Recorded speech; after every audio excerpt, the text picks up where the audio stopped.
Jinoyat olamida qonundagi o'g'ri sifatida tanilgan mustaqil davlatlar hamdo'stligi hududida ko'plab jinoyatlarni sodir etgan Jora Tashkentskiy Misrning Sharm el-Sheyxda qo'lga olindi. Уроженец какой страны? Уроженец Узбекистана. Гражданином какой страны вы являетесь? Гражданином России.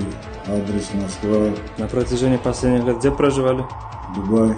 Поддерживаете ли отношения с криминальными авторитетами либо уголовно-преступными элементами? Нет, не поддерживаю.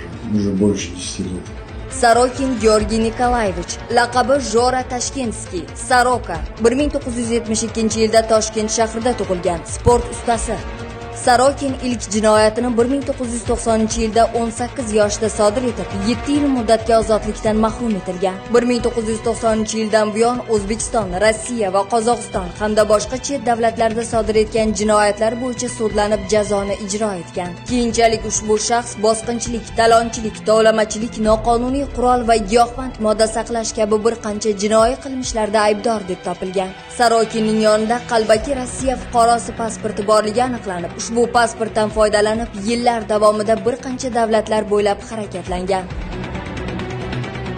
2021-yil Toshkent shahrida Jora Tashkentskiy jinoiy sheriklari Jumayev, Jo'rayev va boshqa shaxslar bilan til biriktirib, umumiy qiymati 350 ming AQSh dollariga teng bo'lgan ikkita uyni o'zlashtirib olgan. U tovlamachilik yo'li bilan uy egasini qo'rqitib, urib do'pposlab, oila a'zolariga zo'rlik ishlatib, xonadonlarni sheriklari nomiga rasmiylashtirib olgan.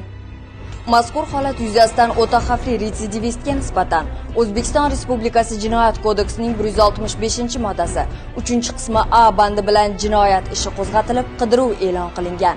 O'zbekiston Respublikasi huquqni muhofaza qilish idoralarining muvofiqlashtirilgan sa'y-harakatlari va Interpol orqali yo'lga qo'yilgan samarali xalqaro hamkorlik natijasida uzoq vaqt davomida odil sudlovdan yashirinib yurgan o'ta xavfli retsidivist Misr davlatidan O'zbekiston Respublikasiga ekstraditsiya qilindi.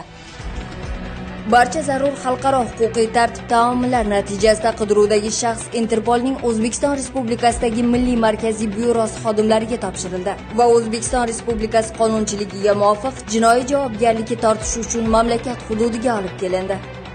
O'zbekistonda uyushgan jinoyatchilikka o'rin yo'q. Ichki ishlar vazirligi Tezkor qidiruv departamenti mazkur jinoyat ishi tafsilotlari yuzasidan ma'lumotlarni taqdim etib boradi.